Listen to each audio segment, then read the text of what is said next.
Walk out to your garden right now and look at your cucumber plants. Go ahead. If you are seeing white powdery patches on the leaves, if the vines are yellowing and wilting even though you watered yesterday, if a plant that looked perfectly healthy 3 days ago is suddenly collapsing in front of your eyes, then I need you to stop whatever you are doing and watch this all the way through. Because your cucumber plant is not dead, not yet, but it is dying. And the difference between losing it and saving it comes down to what you do in the next 48 hours. Here is the part almost nobody tells you. In late July, cucumber plants across the United States and Europe start dying in huge numbers. And it happens fast. One day the plant is producing. 2 days later, the leaves are spotted and pale. By the end of the week, the whole thing is a brown collapsing mess. Gardeners panic, assume the season is over, and rip the plant out. But most of those plants could have been saved. I have brought plants back from the edge that looked completely finished. Yellow leaves, white mildew, wilting vines, the works, and within 2 weeks they were green and producing again. Today I am going to show you exactly how to save a dying cucumber plant. We are going to figure out precisely what is killing it, because there are 4 main culprits at this time of year, and each one has a different fix. Then I'm going to give you the emergency rescue steps for each. And by the end, you will know how to bring a plant back from the brink and keep it producing all the way to the first frost. This is the video I wish I had my first summer when I lost every cucumber plant I own in the span of 2 weeks and had no idea why. Let's save your plants. Quick thing before we dive in, and I will keep it to 10 seconds. If you want more real, no-nonsense gardening that actually works in a real backyard, hit subscribe and turn on the bell. It is free. It takes 1 second, and it means the next video that saves your harvest lands right in front of you. Thousands of gardeners are already here. Come join us. All right, let's diagnose your plant because you cannot save it until you know what is killing it. When a cucumber plant starts dying in late July, there are 4 main causes. And here is the most important thing I can tell you in this entire video. The fix is completely different depending on which one you have. Treat the wrong problem and you waste the little time your plant has left. So the first job is diagnosis. Let's walk through all 4. And as I describe each, look at your plant and figure out which one matches. The first killer is powdery mildew. This is the most common cucumber problem in existence at this time of year. And right now in late July, it is everywhere across the USA and Europe. Here is how you identify it. Look at the leaves, especially the older lower ones. Do you see white or grayish powdery patches like someone dusted the leaves with flour? That is powdery mildew, a fungal disease that thrives in warm days, humid air, and poor airflow, which is exactly what late summer delivers. Here is why it is so deadly. That white coating physically blocks the leaf from photosynthesizing. Photosynthesis is how the plant makes all of its energy. As the mildew spreads leaf to leaf, the plant is slowly starved of the energy it needs to live and fruit. Left alone, powdery mildew can take a full, healthy plant to dead in about 2 weeks. In the Vegetable Gardener's Bible, Edward C. Smith makes a point that stuck with me. He emphasizes that the real secret to controlling fungal disease in crops like cucumbers is not the spray you reach for after it appears, but the airflow and spacing you build in before it ever shows up. Prevention through airflow, he argues, does more than any treatment ever can. Keep that in mind because it shapes the rescue. The second killer is downy mildew, and people constantly confuse it with powdery mildew. But the fix is different, so you must tell them apart. Downy mildew does not look like white powder. Instead, look at the top surface of the leaves. Do you see angular yellow patches boxed in by the little veins of the leaf, almost like yellow tiles? And if you flip that leaf over, is there a grayish purple fuzz on the underside? That is downy mildew. It is more aggressive than powdery mildew, and it spreads even faster in cool, wet, humid conditions. It can defoliate a plant in a matter of days, not weeks. If your plant is going downhill shockingly fast, downy mildew is a prime suspect. The third killer is bacterial wilt, and this one is sneaky and heartbreaking because the plant looks fine until it suddenly does not. Here is the tell. Is your plant wilting during the day, drooping like it desperately needs water, but the soil is actually moist? And does it maybe perk up a little at night? then wilt worse the next day, getting worse and worse over several days until whole vines collapse. That is the signature of bacterial wilt.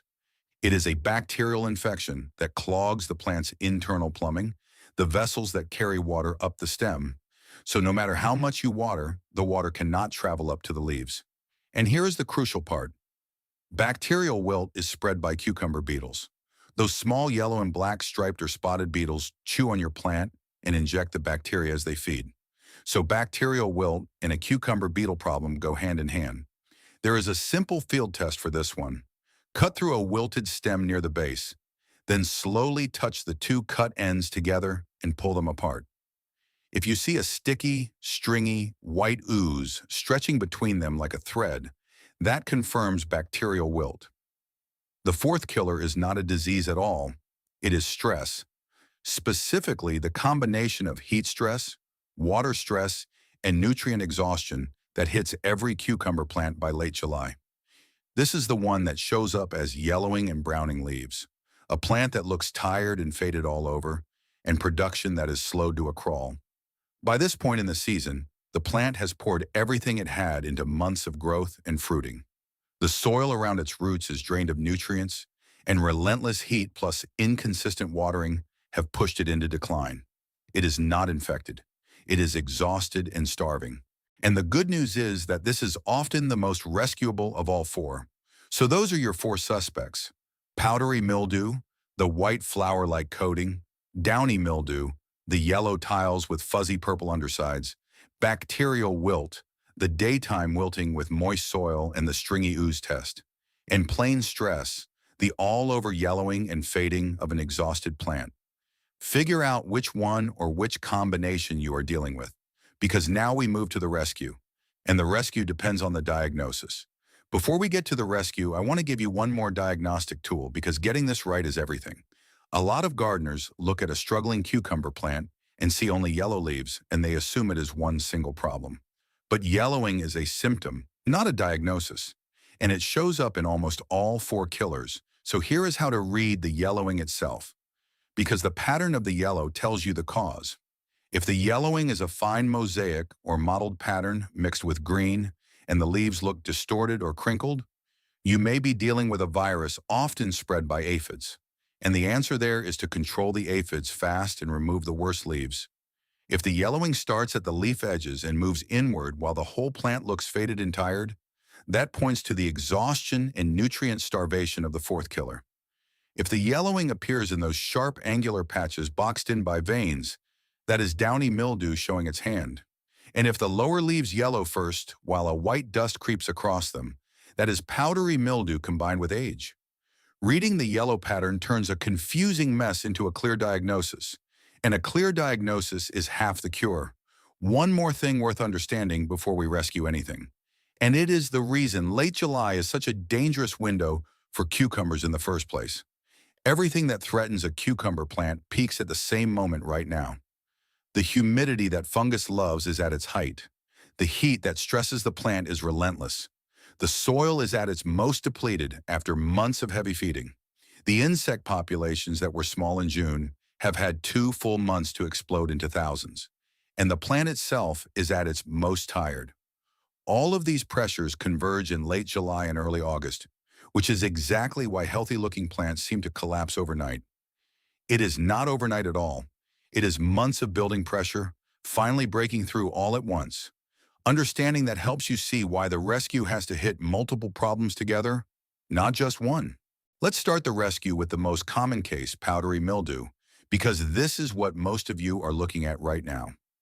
Step 1, prune out the worst of it immediately. Take clean scissors or pruners and remove every leaf that is heavily coated in white. Do not be timid here. A badly mildewed leaf is not helping the plant anyway. It is a source of spores infecting everything around it. Remove the worst leaves, and critically, do not compost them. Bag them and put them in the trash, or the spores will simply spread again. Just do not remove more than about a third of the plant at once, or you will shock it. Step 2, improve the airflow immediately. This connects directly to what Edward C. Smith stressed about prevention. Thin out the crowded, congested center of the plant so air can move freely through it. Mildew thrives in still, humid, stagnant air trapped inside a dense plant. Open it up and you make the environment hostile to the fungus. Step 3. Spray. Here is the homemade treatment that works. Into 1 gallon of water, mix 1 teaspoon of baking soda, 1 teaspoon of liquid dish soap, and 1 teaspoon of vegetable oil. Spray it on the tops and undersides of all remaining leaves. The baking soda shifts the leaf surface to an alkaline pH that the fungus cannot survive on. Spray early morning or evening, never in hot direct sun, or the oil will scorch the leaves. Reapply every 4 to 5 days. And here is a second option many gardeners swear by, the milk spray. Mix 1 part milk to 2 parts water and spray it on the leaves. The proteins in milk react with sunlight to create a natural antifungal effect. Alternate the baking soda spray and the milk spray for the strongest protection. Do these 3 steps: prune, open up, and spray, and a powdery mildew plant that looked doomed will often stop its decline within days and start pushing clean new growth within a week or 2. Now the rescue for downy mildew, which is more urgent because it moves faster, the steps are similar but more aggressive. Remove every affected leaf immediately, the yellow-tiled ones with the fuzzy undersides, and bag them. Never compost. Open up the airflow hard. Downy mildew lives and dies by moisture and stagnant air. And then switch your spray because baking soda is less effective here. For downy mildew, a copper-based fungicide is your most reliable option, and copper is accepted in organic gardening when used correctly. Apply it thoroughly, coating both leaf surfaces, and reapply after rain. Most important with downy mildew, water only at the base of the plant, never overhead and always in the morning, so any splashed foliage dries fast. Wet leaves are exactly how this disease spreads. Downy mildew is tougher to beat than powdery mildew, but caught early and hit hard, plants do pull through. Now bacterial wilt, and I have to be honest with you here because honesty helps you more than false hope. If a vine is fully wilted from bacterial wilt and you got the stringy ooze on the stem test, that individual vine cannot be cured. The bacteria have clogged its plumbing permanently and no spray reaches inside the stem to fix it. But that does not mean the whole plant is lost. If only 1 or 2 vines are affected, cut those infected vines off completely below the wilted section and remove them from the garden. The rest of the plant, the vines that are still firm and upright, can often keep growing and producing. The real battle with bacterial wilt is stopping it from spreading, and that means going after the cucumber beetles carrying it. Get on those beetles immediately. Spray both sides of the leaves with a neem oil and soap mix, 2 tablespoons neem oil and 1 teaspoon dish soap per gallon of water. Applied in the evening after the bees have gone home so you protect your pollinators. Set out yellow sticky traps to catch the adults since they are strongly drawn to yellow. In Rodale's Ultimate Encyclopedia of Organic Gardening, the editors point out that with beetle-borne diseases like bacterial wilt, controlling the insect is the entire ballgame because once the bacteria are inside the plant, no treatment can reach them. Prevention and beetle control, they stress, are the only real defense. So protect the healthy vines by eliminating the beetles and you give the plant a fighting chance. Now the rescue for the 4th case, plain stress and exhaustion. The all-over yellowing plant. This is often the most satisfying rescue because a tired plant responds so quickly to good care. First, fix the water. Deep, consistent watering at the base 2 to 3 times a week, soaking down to 6 or 8 in, never a shallow daily sprinkle, then mulch immediately a 3-in layer of straw around the base to hold moisture, cool the roots, and end the stress cycle. Next, feed it, because an exhausted plant is a starving plant. Make a quick banana peel and compost tea, 4 or 5 chopped banana peels and 2 handfuls of compost steeped in a 5-gallon bucket of water for 2 to 3 days, then strained, diluted by half, and poured around the base. The potassium from the banana peels is exactly what a depleted cucumber plant needs to start fruiting again. And finally, clean up the worst of the yellow leaves so the plant can redirect its energy into new growth instead of propping up dying foliage. Water, mulch, feed, clean up.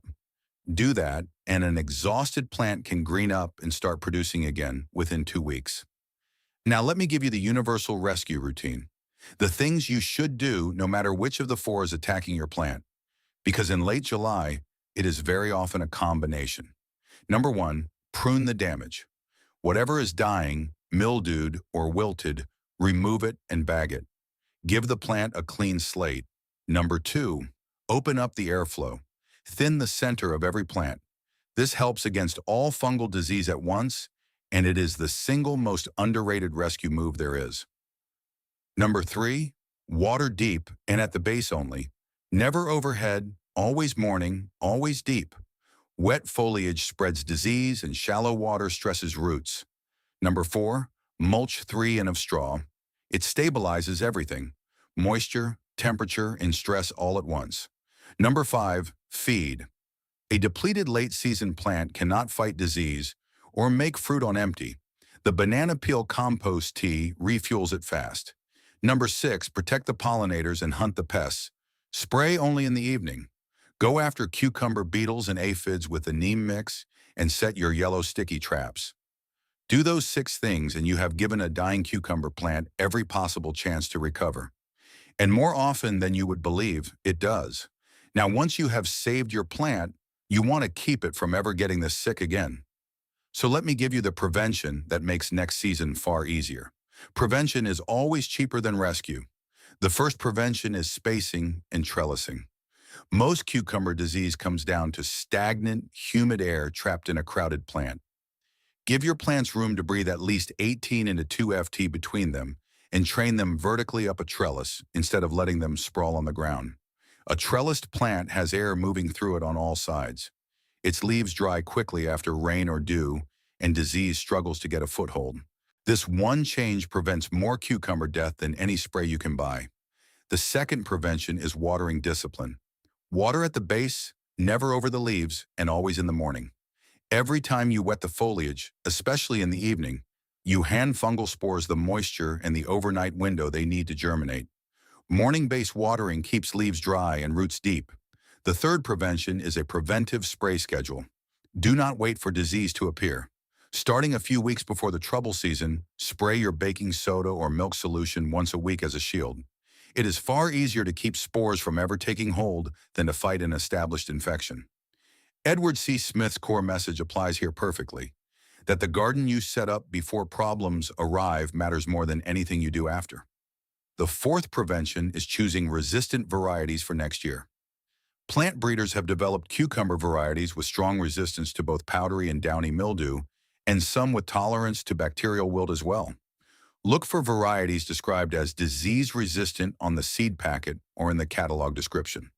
A resistant variety grown with good airflow and clean watering is a plant that may sail through the exact late summer conditions that would have killed an ordinary one. And the fifth prevention is crop rotation and garden cleanup. Fungal spores and bacteria overwinter in old plant debris and in the soil. At the end of the season, clean up every scrap of cucumber vine and leaf and remove it. Do not leave it to rot in place. And next year, plant your cucumbers in a different spot in the garden, ideally somewhere that has not grown cucumbers, squash, melons, or pumpkins for a couple of years. Rotation breaks the disease cycle by denying the pathogens the hosts they have been waiting for. Put those 5 preventions in place, and next summer you will spend far less time rescuing and far more time harvesting. Let me leave you with the truth that changes how you will garden from here on. A dying cucumber plant in late July is almost never as dead as it looks. The white coating, the yellow leaves, the wilting vines, they look like the end. But they are usually a cry for help. And if you answer it correctly and fast, the plant recovers and keeps feeding you for weeks longer, often right up to the first frost. The gardeners who lose their plants are not unlucky. They just did not know what they were looking at, so they gave up. You will not make that mistake anymore. You can diagnose it, you can treat it, and you can save it. So do not rip that plant out. Go diagnose it right now using everything you just learned and start the rescue today. If this story changed the way you look at the struggling vines in your garden, please subscribe and like the channel. We are uncovering the gardening secrets that often get buried. Let's grow the future together. The next harvest treasure will be revealed soon.